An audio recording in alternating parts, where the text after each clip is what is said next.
Oi, gente, tudo bem? Sejam muito bem-vindos a mais uma live literária. Estamos aí em plena quinta-feira, 6 horas da tarde, para divulgar autores nacionais, falar sobre livro, fazer sorteio, aquela bagunça que a gente gosta, né? Para quem vem acompanhando desde o início da semana, estamos recebendo aí muitos autores e muitas autoras.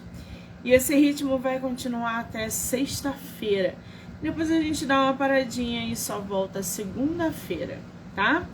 Lembrando que todas as entrevistas podem ser assistidas pelo canal do YouTube, Spotify, Anchor e Amazon Music, do livro Não Me Livre. Então já corre lá, já se inscreve para acompanhar todas as entrevistas que são geradas diariamente aqui no canal, tá bom? Muito bem, para a gente dar continuidade nessa quinta-feira literária, a gente vai conversar agora com o autor nacional Marcelo Brandão Matos. Ele que está lançando livro no mercado chamado Bagunça. Bom esse título, né?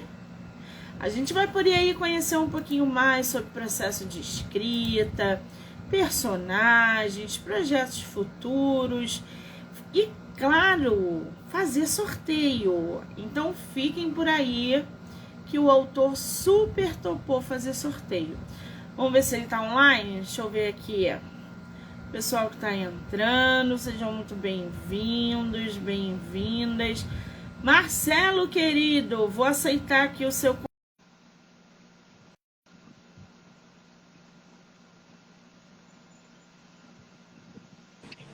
Olá, Monique. Ah, Marcelo, não tô te vendo. Você tá me vendo? Eu já estou te vendo. Ainda não apareci para você? Eu não tô te vendo, mas não tem problema, porque quando a entrevista for pros canais, a gente vai aparecer de maneira normal. Isso é bug do Instagram. Às vezes eu apareço, às vezes eu não, ou vice-versa. Entendi. Eu vou conversar com você sem te ver, tá? Tudo bem. Mas você tá me vendo, Eu ok? estou te vendo. Muito bem, querido, seja muito bem-vindo. Muitíssimo obrigada, tá? Imagina, Monique, eu que agradeço o convite. Achei muito interessante o seu projeto, né? A forma como você interage com os autores e ajuda na divulgação, que acho que um desafio para todos nós, né? Ser autor no Brasil é desafiador, a gente cismou com essa coisa de fazer literatura e não é fácil. Mas é legal que tem pessoas como você e adorei sua proposta também da gente fazer um papo assim sem roteiro. Eu sou desses, eu sou do improviso, eu sou do acaso. Que maravilha! Assim é que eu gosto. Você é de qual lugar do Brasil, Marcelo? Eu sou de Niterói, estado do Rio de Janeiro. Né? Eu sou da Tijuca. Então somos vizinhos. E eu sou professor da UERJ no Maracanã, então mais vizinhos ainda. Quando eu estou trabalhando lá, eu estou pertíssimo de você. Do meu lado, Marcelo, vamos tomar um café, pelo amor de Deus. Vamos sim. Que absurdo! A gente está no mesmo lugar e não se conhece. Tá Como é que pode, né? Mundo pequeno. Gente, a UERJ e a Tijuca, a UERJ é do lado do Maracanã, estádio do Maracanã, e eu moro a 2 quadras do Maracanã. Então, assim, é muito perto. E a UERJ é uma universidade aqui do Rio de Janeiro, né? Universidade estadual, que ela é famosa também por aquelas rampas. Se vocês jogarem aí na internet, vocês vão ver a dimensão da UERJ. Uma das melhores universidades que a gente tem. e é incrível aquela universidade. Logo do lado é o Maracanã, quer dizer, tá tudo junto e misturado ali, o que é bom. E um monte de gente doida que faz literatura, né, Marcelo? Pois é. Em algum lugar a gente tinha que se encontrar, né? Porque não dá para ficar Vamos cada um marcar só. um café, então, no Shopping Tijuca. Vou te mandar mensagem, Opa, que tem vamos. outros autores me cobrando daqui da Tijuca, por Ah, incrível é? que pareça. Então a gente faz logo um encontro de autores. Encontro de Eu autores acho. com Monique. É o quê? Encontro de autores com Monique. Ah, não, encontrão de autores daqui da Tijuca, eu Uhum. acho válido. Vai ser uma farra. Ai, que delícia. Você vai na Flip, Marcelo?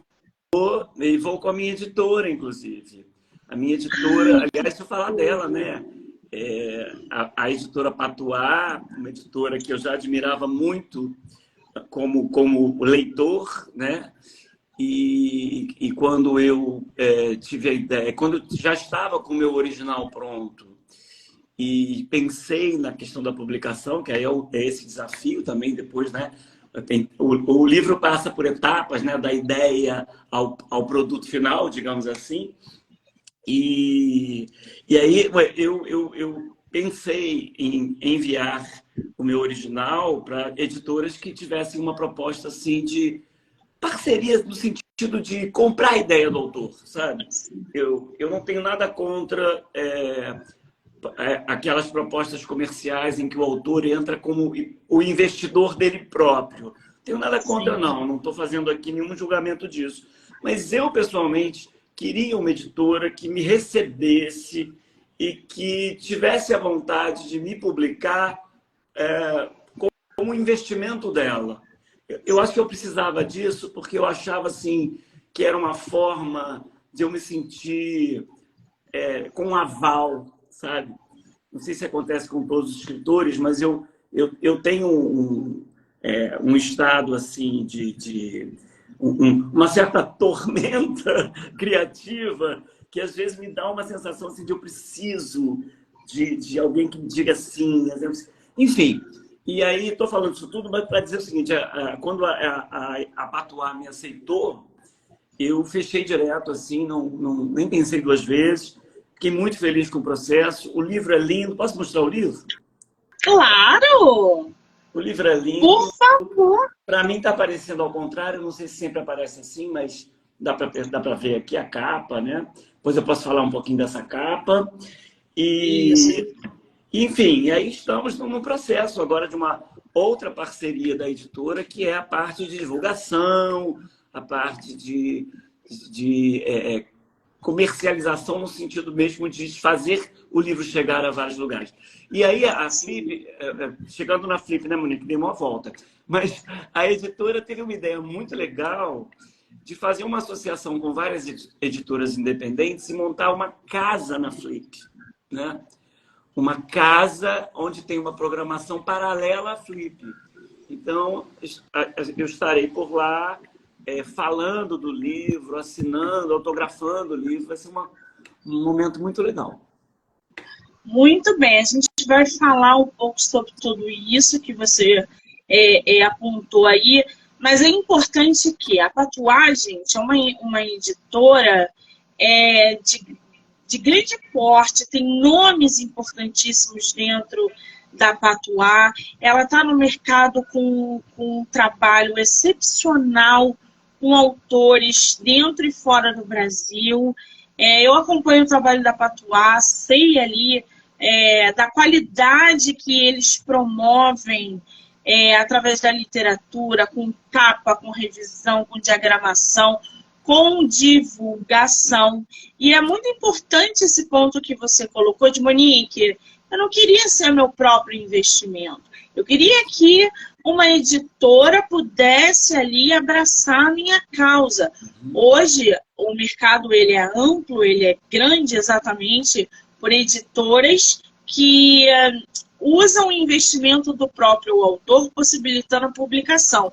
E aí deixam de pecar ou pecam em coisas como, por exemplo, a divulgação, né? Então, esse conceito da Patuá levar o teu livro para uma feira literária, por exemplo, como a Flip, que é uma feira literária importantíssima, e ela está presente promovendo autores, lançando livros dos autores dele e fazendo parceria com outras editoras e instituições, é o que dá o diferencial. Eu falo para os meus autores o tempo todo: não assinem contrato com editora só para publicar livro. Tenha em mente que a publicação ela envolve muitas coisas. E, obviamente, cada escritor tem um estilo. E eu fico, assim, muito feliz, Marcelo, quando eu pego um escritor nacional publicando por uma editora que acredita naquele projeto, que investe naquele projeto e que promove aquele projeto. Quer dizer, a gente não está tão sozinho, largado quanto a gente pensa. Tem uma luz ali no fim do túnel. E a Patuá só mostra. Pode falar, Marcelo. Não, eu estava achando engraçada a sua expressão, mas concordando absolutamente com tudo que você está dizendo. A gente sabe que algumas editoras, não são todas que fazem esse tipo de acordo, não, mas algumas, elas negociam com o autor esse investimento e elas acham que o papel delas termina quando elas entregam a cota do autor. E aí o autor fica abandonado com um bando de livro em casa, né, com uma dificuldade de divulgar, de fazer chegar, de falar do livro, né? Por isso é que me deu, quer dizer, claro que eu admirava a Patuá por tudo isso que você falou, né? Embora a Patuá se autodefina como independente, e eu entendo isso, porque ela não pretende o tamanho de uma mega editora, mas ela tem a reputação de uma grande editora. Então, eu me senti lisonjeado, eu fiquei muito emocionado quando o Eduardo, né, que é o editor-chefe, porque eu já sabia que era uma aprovação de alguém que tem renome pela seleção que faz, né? Então, para mim, foi uma emoção muito grande, né? A minha primeira emoção foi antes mesmo do lançamento. Foi quando ele me aceitou. Fiquei realmente muito emocionado. E aí, agora seguimos numa parceria. Eu estive lá em São Paulo, conheci a livraria Patuscada, que é um charme e tem um clima maravilhoso, assim, de acolhimento. Aí eles conseguiram fazer uma livraria que representa bem o espírito fraterno da editora. É uma editora que abraça os autores. É uma coisa, uma graça. Eu sou encantado com a Patuá, enfim. Que coisa boa, né, gente? Começar uma live literária só com boas indicações e coisas positivas. Ô Marcelo, o Bagunça é teu primeiro livro publicado, não, né? Então, não. Deixa eu te explicar até a minha trajetória. Como eu sou acadêmico, né? Eu sou professor universitário, fiz mestrado, doutorado, antes de me tornar professor. Então, eu tenho uma trajetória acadêmica que me levou a publicar 2 livros teóricos, de livros da minha área, que é mais especificamente as literaturas africanas de língua portuguesa. Mas eu também, no meio do caminho, minto. No meio do caminho, eu tive a ideia de um romance, porque, na verdade, eu até brinco com isso. Embora eu seja um acadêmico, eu não me considero um acadêmico que resolveu fazer literatura. Eu me considero um escritor de literatura que resolveu entrar para a academia. Entendeu? Então, acontece. Eu fiz cinema antes de fazer literatura, como faculdade. E eu sempre tive ideias assim, de histórias ficcionais para contar, né? E aí eu tive uma ideia primeira que me levou ao lançamento do meu primeiro romance, que se chama Testamento, o Livro de Ninguém. Lancei em 2016. E aí foi uma experiência diferente, porque eu era novato nesse segmento aí das publicações independentes. Então, eu assim, não tive uma ótima repercussão de leitores, né? Mas não tive uma boa relação com a editora, não. Acho que por isso que eu fiquei calejado. E aí, quando agora eu resolvi escrever primeiro, né, e depois publicar o Bagunça, eu falei, bem, agora eu vou ser seletivo, eu não vou nem ter pressa de publicar. Ou bem eu vou encontrar uma editora que me acolha, ou eu fico esperando aí a hora certa de publicar. Então, gente, nós temos aí. Você tem o testamento na tua mão aí? Para mostrar para o pessoal? Eu posso correr para buscar aqui dentro? Pode! Enquanto o nosso autor vai lá buscar, eu vou lendo um pouquinho aqui sobre o Marcelo, para que vocês possam conhecê-lo um pouco melhor. Marcelo é natural da cidade de Niterói, aqui no Rio de Janeiro, né? É professor adjunto de literaturas africanas, de língua portuguesa na Universidade do Estado do Rio de Janeiro. É doutor e mestre em letras, com ênfase em estudos culturais, pela Universidade Federal Fluminense, onde também se graduou em letras, português e literatura, e em comunicação social, habilitação em cinema e linguagens audiovisuais. Ele publicou o romance Testamento, o livro de Ninguém, que é o livro que ele foi buscar, em 2016 pela Chiado, e os livros teóricos Um Banho de Rio nos Escritos e Subscritos de Luandino Vieira, selecionado em edital de publicação, e A Geração da Distopia, representações da angolanidade na ficção contemporânea. Em 2021, né, que foi selecionado em edital de publicação. Foi um dos fundadores também do curso de aprimoramento em linguagem Palavra Mágica, que em 2023 completa 26 anos. Recentemente, foi selecionado como finalista no Prêmio Literário Barco a Vapor de 2023. Quer dizer, aquela bagagem literária que a gente gosta, né, gente? Ô, Marcelo, antes da gente falar do Bagunça, explica pra gente sobre esse teu livro, Testamento, o livro de Ninguém, que é o teu romance. Sim. O meu primeiro romance, estou mostrando ele aqui, você não está vendo, né? Depois você vê. Não, mas pode mostrar que eu vou ver aqui no computador. Tá atrasado, mas eu vejo. Então tá. Testamento, o livro de Ninguém, né? A história, quer dizer, a ideia do romance surgiu, curiosamente, a partir das minhas investigações acadêmicas sobre estrutura narrativa e tal. Eu tive a ideia, a primeira coisa que me ocorreu em relação a esse romance foi assim, a ideia de contar a história de um narrador interrompido.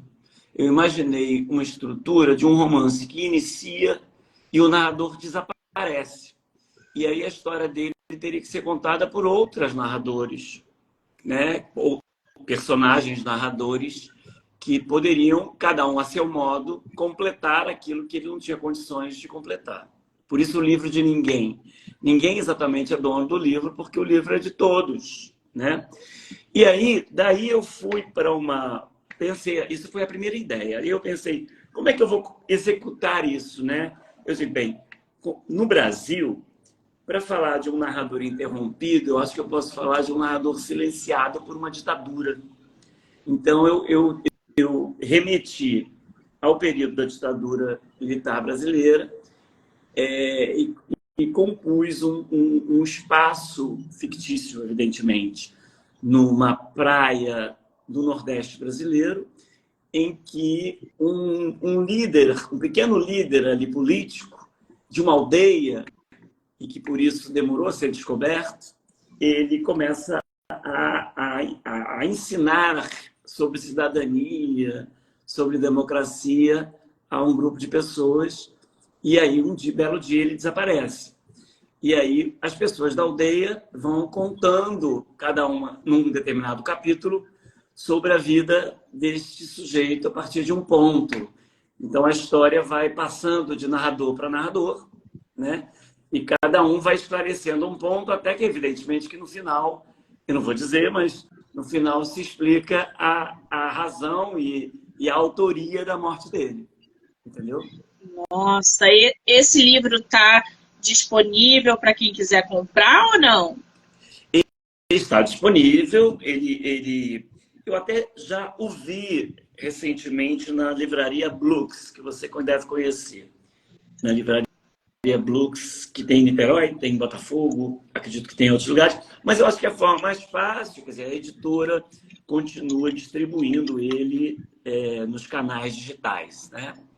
Ah, eu achei aqui no site da Amazon. Sim. Gente, vou colocar para vocês o link aqui nos comentários do livro, porque a galera tem vantagens na hora de adquirir o livro dos nossos autores do projeto, porque o podcast é afiliado do site da Amazon. Está disponível aí para vocês. Depois, quando a live acabar, eu vou botar também na descrição para que outras pessoas possam acessar, tá? Testamento, o livro de ninguém, do nosso autor. E aí, Marcelo, depois você veio com Um Banho de Rio. É mais acadêmico esse outro livro, Um Banho de Rio? Isso. Um Banho de Rio e o Geração da Distopia são acadêmicos, né? São livros que são resultados das minhas pesquisas, um de mestrado, outro de doutorado, a respeito da literatura angolana. Então, como ele é muito específico, eu nem faço muita divulgação. Divulgo na universidade. É outra pegada. Da área, mas não faço muita divulgação assim para os leitores que não são da área, porque acho que não vão se interessar tanto, né? Tem outra pegada, gente. É outra dinâmica, tá? Isso. Agora, ô Marcelo, fala pra gente. Você foi finalista do Prêmio Literário Barco a Vapor. Esse prêmio já aconteceu? Tá concorrendo? Como é que tá? Não, já saiu. Eu fiquei entre os 5 finalistas e o vencedor, que na verdade é uma pessoa que é mais mesmo da área infanto-juvenil, o Prêmio Barco a Vapor é um prêmio infanto-juvenil. Eu meio que me aventurei, até estava conversando com o Eduardo da Patois, eu meio que me aventurei. Ele ficou, desculpa, fazer um parênteses, né? O Eduardo ficou muito feliz, porque dentre os 5 finalistas do Prêmio Barco a Vapor, 3 eram autores da Patois, inclusive o rapaz que venceu. Então ele, claro, ficou muito orgulhoso, nós também. E eu que estava contando, quer dizer, eu me aventurei, eu levei um susto quando ele me trouxe a notícia de que eu era um dos finalistas, porque eu, claro, me aventurei, uma história que eu acho interessante, senão, claro, que eu não ia, também não vou ser hipócrita, eu não iria submeter, mas não é exatamente, né?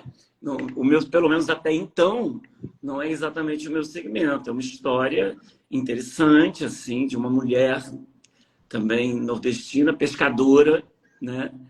Que perde o marido e assume as funções do marido contra uma sociedade conservadora que acha que ela está se metendo onde não deveria. Então tem todo um jogo com isso. E é bonitinha mesmo.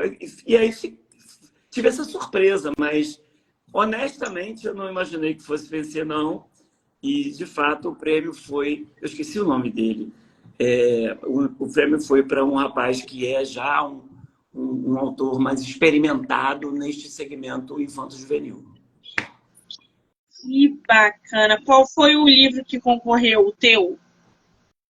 Então, o título... É um livro que não está publicado, né? Por enquanto, ele está como original. É uma história que se chama A Mulher do Rio. A Mulher do Rio. E ele vai ser publicado? Bem, aí, por enquanto, eu estou por conta do Bagunça, e até fiquei, quando ele surgiu, a notícia surgiu este ano, um mês antes do meu lançamento. Eu fiquei um pouco assim, atônito, porque eu falei, bem, eu estou tão envolvido com o Bagunça e me vem um prêmio desse, mas enfim, não fui premiado, e aí me dediquei mais realmente ao lançamento do Bagunça. E tô mergulhado nele por enquanto, eu não estou nem com cabeça para pensar. Mas, claro, é um original que tem esse aval de um grande prêmio, você conhece, sabe como Sim. o Barco a Vapor é um prêmio super concorrido. Então, a qualquer momento eu posso tentar publicá-lo, sim, mas não agora. Não agora, porque o Bagunça está chegando Ah, na área aí com tudo, né? tudo. Agora, você falou aqui que você foi um desses fundadores do curso de aprimoramento em linguagem Palavra Mágica. Esse curso ainda está ativo? Como é que Claro. faz para participar? Como é que funciona? Então, esse curso ele é um projeto, honestamente, sem falsa modéstia, assim, ele na verdade é um projeto da minha irmã, antes de mais nada, né? A Simone Matos, que é psicopedagoga, psicolinguista, criou, imaginou, idealizou e pôs em prática a ideia de um curso para aproximar crianças e adolescentes da leitura e da escrita de uma forma lúdica, né? Pelo encantamento, concorrendo com uma visão escolar tradicional da obrigatoriedade do texto, né? que parece que acaba depois da prova ou que acaba depois do exercício de interpretação de texto, que é sempre para dizer o que o autor quis dizer e nunca o que você quer dizer. Então, o curso é lindo, porque ele trabalha com vários gêneros. Os autores miris, né, acabam sendo autores, são muito envolvidos, adquirem prazer pela leitura escrita. A Simone sempre lança também livros de coletâneas deles, então é um trabalho monitorado, né, pelos professores, por ela, hoje muito mais dedicada do que eu. Enfim, eu sempre fui fã, eu já era fã quando ela começou e eu não fazia parte, depois ela me convidou para participar e nós ficamos anos aí, mais de 20 anos trabalhando nesse projeto, que continua lindamente, com expansão, com muitos professores envolvidos. O curso existe em Niterói, não sei se você conhece Niterói, na rua Otávio Carneiro, número 100, sala 808, para quem tiver interesse. A Simone vai receber todo mundo com o carinho, com o aconchego. O curso tem uma proposta assim, muito amorosa, né, que eu acho que é um dos segredos, digamos, do pessoal. Que maravilha! Tem página no Instagram? Tem Instagram, curso Palavra Mágica, tem Facebook, tem Que maravilha! site. Vou botar aqui para vocês, tá, gente? @ Palavra Mágica. Já corre lá, já segue para conhecer um pouco mais sobre esse projeto, esse curso, a dinâmica. E para dúvidas também, podem mandar lá direct, tenho certeza que vão responder os interessados, principalmente autores daqui do Rio de Janeiro e de Niterói, né? Que às vezes não conhecem. Ai, ai. Marcelo, agora vamos para a parte boa, que é lançamento, vamos? Vamos para esse lançamento que vai acontecer? Já aconteceu, Seu lançamento vai... deixa eu dizer, Não é amanhã, já não? aconteceu, mas é sempre aquele contínuo, né? Já aconteceu, mas vai acontecer também, porque a gente está sempre relançando. Eu fiz uma festa de lançamento aqui em Niterói, em meados de setembro. Foi um sucesso, foi maravilhoso, mas claro, agora, como você perguntou, eu disse, vamos a Flip, eu quero fazer alguma coisa na cidade do Rio de Janeiro. Então, você tem razão, ainda vai acontecer em alguns momentos. E o livro está vivo aí, está pulando por aí. É porque você mandou que o seu lançamento ia ser agora, dia 6 de... é 6 de agosto, a gente está em outubro, gente. Olha a cabeça. Eu tô aqui, dia 6 é amanhã. O lançamento é amanhã. Não, 6 de agosto. A gente está em 5 de outubro, gente. A cabeça perdidinha. O livro do nosso autor Bagunça aconteceu em agosto. E agora, em novembro, ele estará na Flip juntamente com a Patuá. Então, os autores... Quais são os dias que você vai estar lá, ô Marcelo? Ainda não tem uma definição da programação da casa, mas eu já, claro, estarei todos os dias, porque eu também vou circular pelo evento, né? Aquilo é um grande evento, então Verdade. estarei por lá. Eu devo ir um dia só, não vou ficar todos os dias, e vou te mandar mensagem. Caso a gente consiga se encontrar, vai ser incrível te conhecer pessoalmente, Claro, tá? com certeza. Bom, bagunça. Vamos falar dessa capa, que é uma capa simples, mais sofisticada, fina. Como é que surgiu essa capa, Marcelo? Então, estou mostrando um pouquinho aqui para quem não viu ainda. Então, Monique, essa capa é um xodó e eu devo essa capa a um amigo e poeta chamado Marcelo Diniz, meu xará. Aconteceu o seguinte, como eu estava te contando, né? Quando o Eduardo me respondeu o e-mail se interessando pela publicação do livro pela Patuá, ele me deu um contrato, claro, né, de praxe. Eu assinei o contrato, honestamente, qualquer coisa ali me interessava. E quando eu assinei o contrato, eu vi que a Patuá, no contrato, rezava que a Patuá era responsável pela capa. Eu entendo até, porque os autores devem ficar ali exigindo coisas, né? Eu imagino totalmente, eu entendo totalmente a posição dele. Mas, enfim, para minha surpresa, no primeiro contato que a gente teve, ele me perguntou: você tem alguma ideia para a capa? Né? E aí, esse meu amigo Marcelo Diniz, que é meu amigo de Facebook, que é poeta, ele começou a fazer umas experiências com imagens. Além de poeta, eu digo que ele é poeta, mas antes de qualquer outra coisa, e também professor universitário, mas ele é um multimídia. Ele é compositor, ele faz essas artes gráficas. E essa imagem que está na capa, esses fios cruzados com um pássaro pousado num dos fios, ele postou. E eu estava finalizando o livro num dia que eu estava ali, zapeado não é a palavra para rede social, sei lá. Estava mexendo nas redes sociais e vi essa imagem. Falei, gente, que coisa linda. Pensei, né? Que coisa linda, que capa maravilhosa seria para o meu livro. E morreu a história no meu pensamento. Quando o Eduardo perguntou se eu tinha uma ideia para a capa, eu disse, olha, até tenho, mas eu preciso falar com o autor da imagem que eu tenho, né? E aí corri, mandei mensagem para o Marcelo, e ele na mesma hora disse, é sua, leva, né? Foi super generoso.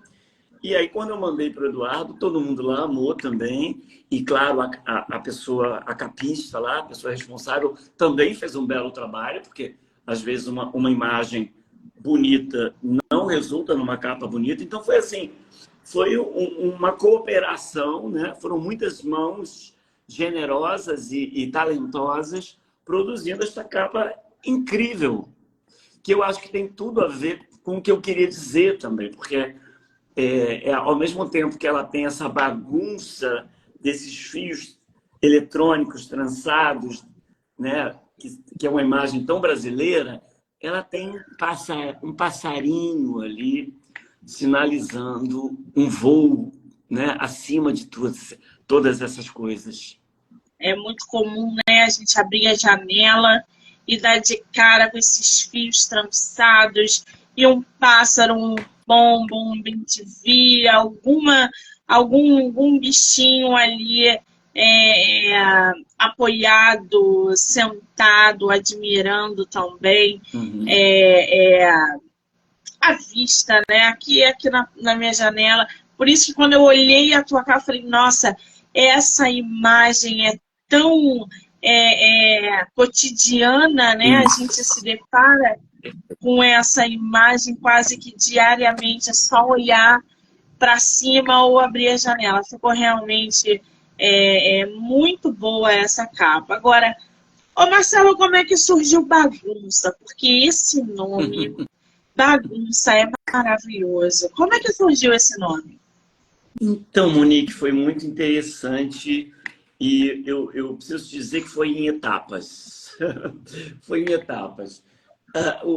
Assim, eu reconheço até hoje, assim, investigando na memória, né, que a origem, assim, talvez a semente, né, original deste romance aconteceu numa experiência em que eu voltava, eu e o João, que é meu companheiro e cúmplice na vida, nós voltávamos dos Estados Unidos, muito tempo atrás, eu brinco que é verdade, aquele tempo que a gente podia viajar mais facilmente para fora, que o dólar estava 1 para 1,5, estava uma festa, né? E aí a gente foi a Nova York, mas claro, mesmo assim, naquela economia, comprando aquela passagem partida, né? E aí a companhia, que até outro dia o marido da minha prima, que mora em São Paulo, me disse que essa companhia nem existe mais. Mas, enfim, a companhia fazia uma volta, quer dizer, tanto na ida quanto na volta, tinha uma conexão numa cidade americana chamada Charlotte. E a gente ficava um tempão ali em Charlotte esperando a conexão, né? Na ida tem aquela coisa da imigração, que é demorada mesmo, então a gente não sentia muito. Na volta, você vinha e ficava parado ali esperando. E aí, o saguão lá do aeroporto de Charlotte, eu observei que tinha conexões de muitas cidades americanas, de pessoas que esperavam ali, para muitas cidades brasileiras, né? Então, eu vinha de Nova York, tinha gente que vinha de Miami, tinha gente que vinha de Washington, e ficava todo mundo ali esperando o voo que vinha para o Rio de Janeiro, nosso Rio de Janeiro, para São Paulo, para Belo Horizonte, para Salvador. Então, era uma brasileirada ali. E aí, aquela história, né? A gente volta de Nova York, aquela coisa norte-americana. Chegou no saguão, os brasileiros se encontram, começa e aí, você foi aonde? Fui aqui. Olha, olha a blusinha que eu comprei. E olha isso aqui, menina, que coisa, me dá seu contato. E olha, né? E amiga, aí tinha que preencher um relatóriozinho. Tem que preencher esse relatório, amiga. Já é amiga, né? Amiga, como é que eu... não sei, eu fiz de qualquer maneira. Amiga, presta a camisa. Era uma bagunça. E aí nós entramos no avião nesse espírito para o Rio de Janeiro, né? E aí já dividindo, tchau para quem ia para outra cidade, tchau, prazer te conhecer, a festa. Entramos no avião, aquela coisa toda. Eu sento numa poltrona, tem um corredor, e ao meu lado, mas né, do outro lado do corredor, central do avião, né? Central não, tem duas, enfim. Eu vejo um casal de americanos, eu vi logo os gringos, a gente reconhece, né? Primeiro que estavam ali atordoados com aquela bagunça nossa, né? Olhando de olhos arregalados aquilo, e aí eu, com o meu espírito observador, porque todo escritor é um fofoqueiro, vamos combinar, né? Eu fiquei olhando os dois, né, ali, e vendo, curioso, né? Admirando aquela coisa engraçada deles estarem ali sem entender nada, né? E aí um deles percebeu que eu estava olhando, e aí quando ele me viu, me flagrou, eu dei aquele risinho. Aí ele riu também, e aí ele me pergunta assim, Monique, olha que coisa, ele me pergunta assim, vocês são uma excursão? E aí eu rindo muito, disse para ele, meu amigo, nós acabamos de nos conhecer. Bem-vindo ao Brasil. Gente, e aí, que loucura! Eu viro para o João e digo assim, João, veja, agora eu vou chegar no germen, na semente do romance. Eu viro para o João e digo assim, João, a bagunça é uma instituição brasileira. A gente pode ter dificuldade de entender esse país, de descrever esse país, mas você tem uma coisa que nos dá sentido, que a gente ali encontra aqui cheguei em casa, é a bagunça, né? E aí fiquei com essa ideia. Na mesma hora que eu falo isso, a gente tem essas coisas, né? O escritor, a gente tem aquele estalo. Eu falei, isso aí eu tenho que guardar em algum lugar. E fiquei, claro, remoendo isso, né? Mas remoendo e passou muito tempo, porque aí eu me envolvi com a questão acadêmica e outras coisas mais. E um belo dia, aí chegou propriamente. eu tive uma segunda experiência, que é acompanhar uma amiga que estava com um amigo inglês que veio para o Carnaval Carioca. Mas ele queria, aí passeando com ele queria conhecer tudo. E eu falava inglês, então ele queria conversar comigo, ele queria entender. Porque ele achava que aquilo tudo não batia com tudo que tinham dito a ele sobre o Brasil. Então, como é que é isso? É aquilo, mas agora é isso. Estou vendo uma coisa que não... E aí, no meio da brincadeira também, eu disse para ele assim, olha, Chris, é o nome dele Chris. Chris, eu disse em inglês, mas vou falar em português. O Brasil é difícil de explicar, porque o Brasil é difícil de entender. E aí, Sim. quando eu também passei por essa experiência, ali eu pensei, agora eu tenho um roteirinho, eu tenho uma base mais narrativa. Porque aquela primeira experiência na volta de Nova York era só uma ideia, a bagunça. Agora não, eu tenho um roteirinho, né? Um brasileiro que é desafiado a apresentar o Brasil para um estrangeiro. E ao passear pela brasilidade, os dois vão experimentando sensações, impressões diferentes e revendo a todo momento o que pensam, o que achavam que seria e o que é, claro, com muita dificuldade de fechar, de amarrar as questões, porque o Brasil é esse país escancarado que a gente nunca vai entender plenamente. É por isso que esse conflito, né, essa atmosfera gera confusão, porque a gente é um povo muito quente. A gente nunca se viu e é como se a gente se conhecesse. A gente está no aeroporto, a gente acabou de se conhecer, como você acabou de dizer. Parece que a gente está fazendo compras na 25 de março. Ninguém conhece ninguém. E quem não está acostumado olha de um jeito e fala... O que está acontecendo? Chega no Brasil, é o calor, são as pessoas que gostam de abraçar, de beijar, que são carismáticas, que entregam um coco, que pedem um chinelo, que fazem o gringo beber mate de canudinho e que levam para o arcoador e sobe gringo na favela para assistir baile funk. Exato. E não sei o que. Eles ficam loucos com isso. Loucos. Eles estão todos engomadinhos, a gente está andando de chinela havaiana. Exato. E eles não estão entendendo o que está acontecendo. Exato.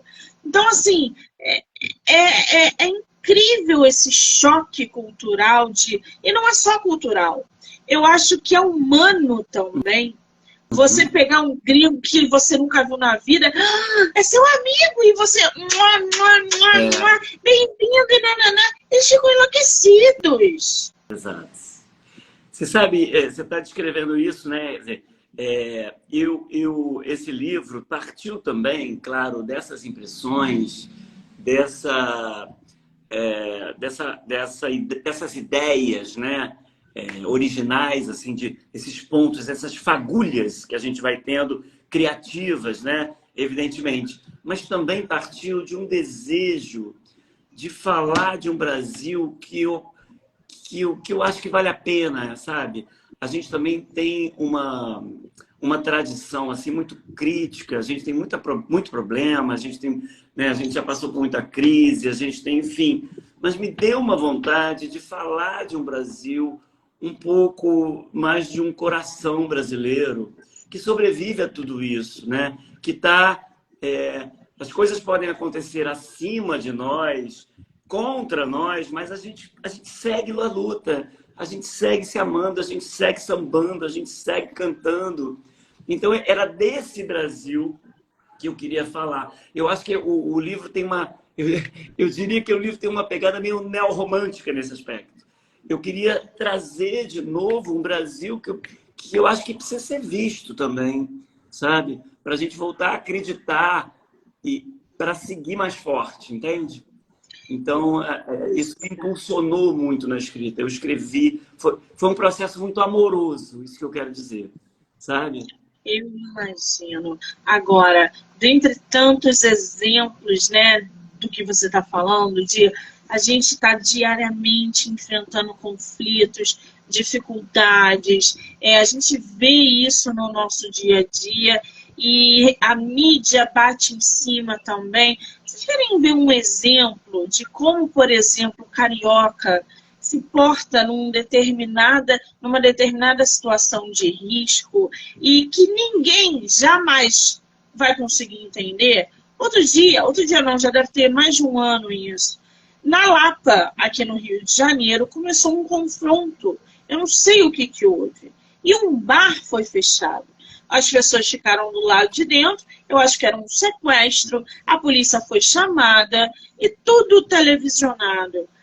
Cara, quando o sequestrador acabou de fazer o rebuliço dele, me sai com um policial, um trabalhador, ele devia ter saído do trabalho, foi lá tomar a cervejinha dele, nananã, sai com um copo na mão ainda, com cerveja, como se nada tivesse acontecendo. Ele estava dentro do bar, foi feito refém, foi resgatado com aquela cervejinha saindo e indo para a viatura. Então, a forma como o brasileiro se porta diante das dificuldades também assusta. A última coisa que eu ia pensar era tomar uma cerveja se eu fosse feita refém sexta-feira, 6 horas da tarde, na Lapa, aqui no Rio de Janeiro. Mas para ele era uma coisa assim que não abalou de maneira nenhuma. Isso é só um dos exemplos. Então, evidenciar todo esse cotidiano também é muito interessante, porque nem todo mundo entende e nem todo mundo vivencia. É por isso que muita gente ama o Brasil e muita gente quer sair do Brasil. Exatamente. Né? Exatamente. Bom, para a gente conhecer um pouquinho mais Bagunça, o livro do nosso autor, como um verdadeiro exercício de antropoficção, Bagunça é um romance sobre a aventura de entender o Brasil. Júlio, professor e poeta, é desafiado por uma amiga a apresentar um universo brasileiro a Hans, um pesquisador dinamarquês. Já começa por aí, né? A Dinamarca as pessoas são muito mais frias, não são, ô Marcelo? Então, Monique, foi engraçado, né? Você vê que eu te contei que a minha inspiração nasceu de um contato com o inglês, né? Mas eu resolvi brincar um pouco com essa diferença extrema, como você disse, né? A Dinamarca é aquele ponto distante do Brasil, não necessariamente por uma questão de algo que pudesse olhar para o Brasil negativamente, mas uma distância em termos culturais, né? As proporções, aquela coisa, o jeito contido, uma ideia de um povo que é quase que todo mundo parecido, né? Há uma homogeneidade do ponto de vista. Eles podem se pensar como uma nação a partir de um retrato. Imagina isso, brasileiro. A gente não tem cara. O brasileiro não é à toa que o passaporte clandestino brasileiro é o mais requisitado, que qualquer um pode ser brasileiro. Então, é um extremo, né? E tem um jogo também do ser ou não ser, com essa inquietação dinamarquesa nórdica pela compreensão do sujeito, claro. Ele está em busca disso, né? E o Júlio é um carioca, poeta anônimo, né? Um poeta das redes sociais, que não estava nem pensando sobre isso, ele estava vivendo. Ele não estava... O Hans é um antropólogo, o Hans vem com método, com um olhar científico. E o Júlio quer beber, quer viver, quer sentar no boteco, tomar aquilo que você falou mesmo, né? E aí também esse contraste, né? Porque os dois juntos estão em busca de respostas, mas cada um vai por um caminho, no sentido mesmo do campo das ideias, né? Enfim, e aí vão vivendo também, quer dizer, nesse meio tempo, os dois também vão descobrindo, entram em cena também duas paixões, né? O Hans vai se apaixonar pela Jurema, que ele conhece, que ela é passista da Mangueira, então tem também esse contraste. E o Júlio descobre um amor no aeroporto. Então também tem esses desencontros e encontros amorosos no meio do caminho, porque, como eu te falei, como o processo foi muito amoroso, mesmo da gestação de um romance que eu escrevia movido por uma amorosidade das relações, eu naturalmente fui chegando também nessas amorosidades interpessoais, sabe? E acho que isso acabou tomando uma parte do romance. Nossa, temos aí então duas pessoas totalmente diferentes e eu consigo imaginar um antropólogo dinamarquês apaixonado por uma passista. Ai, gente, que coisa maravilhosa. Bom, diferentes personagens e rituais expressivos da nacionalidade encenam o país como se em um grande desfile sobre o improviso, a predisposição à festa e a indeterminação cultural. A brasilidade é um remédio para o mundo, conclui Hans. Adorei essa frase. Júlio não parece tão certo disso. A brasilidade é 20 anos depois, um novo contexto político brasileiro faz Hans duvidar dos resultados da sua pesquisa feita 2 décadas antes. O teu livro tem passado e presente a narrativa? Então, eu fiz esse jogo, porque aí deixa eu até fazer uma confissão, uma confissão aqui, né? Eu comecei a escrever o livro em outro momento. O livro, como eu disse, ele foi sendo produzido em partes, né? E aí, quer dizer, eu vivi é um processo meu, né? Eu vivi também um momento na história recente do nosso país, de dizer, nossa, mas eu tô escrevendo um romance sobre o Brasil tão amoroso e de repente eu começo a descobrir um ódio, eu começo a descobrir um clima de rivalidade, de ofensa, né, que não combina com nada que eu estou escrevendo. Será que eu vou ter que jogar isso fora? E aí eu matutei aquilo e aí me deu a ideia de trabalhar com esse gap temporal. Porque, de fato, eu começo o romance, eu já tinha pensado isso. Quando eu comecei o romance, eu comecei em 1999. Eu queria brincar com um momento que não era esse momento de redes sociais e tudo. Eu queria falar de um Brasil mais da rua, da conversa, né? E aí eu acabo fazendo esse gap, né? Esse salto no tempo de 20 anos para chegar em 2019. O livro acaba antes da pandemia. Eu não podia dar conta de falar de uma pandemia.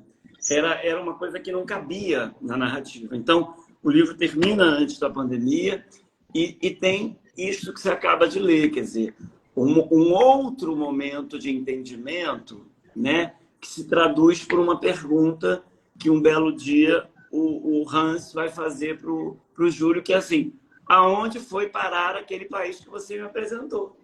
Você me apresentou um país, eu me apaixono por ele e agora me parece que tudo ruiu.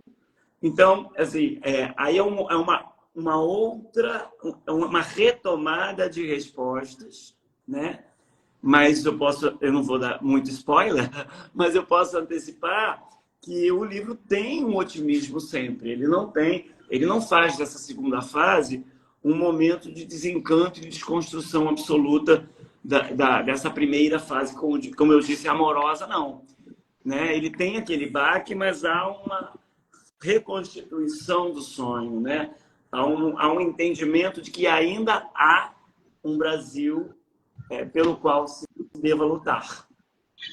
Muito bem, essa frase é apresentada também aqui na sinopse, então realmente induz aí essa frustração até do personagem, né? 20 anos depois, esse impacto que é causado nele ali, de um Brasil que ele conheceu e de um novo Brasil que ele está vendo rodeado aí de coisas catastróficas. Muito interessante essa pegada do livro. Qual é a faixa etária do livro? Olha, eu acho que assim, ele é um livro para adultos, né? Mas eu tenho tido respostas positivas de jovens autores, de autores da terceira idade, né? De autores lá, né, da faixa dos 40, 50. Eu acho que ele é bem amplo, né? Ele só não é de fato um livro infanto-juvenil, não é. Né? Não, Muito não bem. por nada demais que ele tenha, Sim. mas por uma temática, né? Ele chega mais num público adulto. Entendi. Você chega a fazer ali críticas sociais e políticas no teu livro? Diretamente, não nomeio. Eu não quis fazer do livro um manifesto panfletário, embora eu tenha as minhas convicções e possa pessoalmente, aliás, tenha feito pessoalmente isso, né? O texto de desagravo que eu escrevi no meu Facebook não foi parar no livro, porque o livro não sou eu. Até muita gente brinca dizendo, o Júlio é você. Eu digo, não, não é mesmo. Isso é uma questão, para mim, muito clara. Todo o meu exercício literário, né, ficcional, ele sempre me surpreende com outro eu. O Júlio, o Hans, a Jurema, porque os três falam no livro, né? Eles tomaram conta de mim durante um bom tempo, falaram por mim. Eu tenho, evidentemente, afinidades com eles, mas não tenho identidade, eu não tenho identificação direta com eles. Eles têm vida própria, mesmo, né? E acho que é isso que faz o livro ser um livro de ficção e não uma autobiografia, por exemplo. Muito bem. Agora, aonde que o teu livro está à venda? Onde que a gente consegue comprar? Então, ele acaba de ser lançado, como eu disse, né? A Patuá tem uma venda online, ela funciona bem como também além de editora, livraria, ela tem também um site, né, onde ela comercializa, distribui os livros. E o livro, por exemplo, em Niterói, eu estou com o livro, tem alguns exemplares lá no curso, e aí começa agora uma negociação em feiras, vai estar na Flip, em Niterói, vai ter uma festa literária de Niterói este ano. Já estou com... Quando? Ela tinha sido programada inicialmente para outubro, mas são tantas festas literárias agora, teve a de Maricá agora, e vai ter a Flip depois, então eles estão revendo a data, mas a ideia é ainda sair este ano, né? E eu já estou em negociação com a prefeitura, né, através da Secretaria de Cultura. Então, estarei também na festa literária, o livro estará lá. E assim vamos... Agora, por isso que eu te falei, é o trabalho de relançar, né, em várias editoras e levar o livro para vários lugares. Por enquanto, a forma mais segura é através do link no site. Eu até coloquei na minha bio, né, do meu Instagram... Sim. Tem o link direto para comprar o livro pela editora Patuá. Ele não tem a versão digital ainda não, né? Não, ainda não. Ah, muito bem. Qual é o teu Instagram, Marcelo? Meu Instagram é mbmatos com 2 T's. O M do Marcelo, o B do Brandão e depois o Matos, né, com 2 T's. Isso. Vamos abrir o sorteio, Marcelo? Sim, você me ensina aí que eu sou novato. Sabe? Como é que tem que fazer? Gente, está aberto o sorteio do livro do nosso escritor. Bagunça. Mostra pra gente o livro, Marcelo, por favor. E como é que vai funcionar? Vocês vão lá no story de vocês, vão marcar o @, do autor no story de vocês. A primeira pessoa que fizer isso vai ganhar o livro do nosso autor.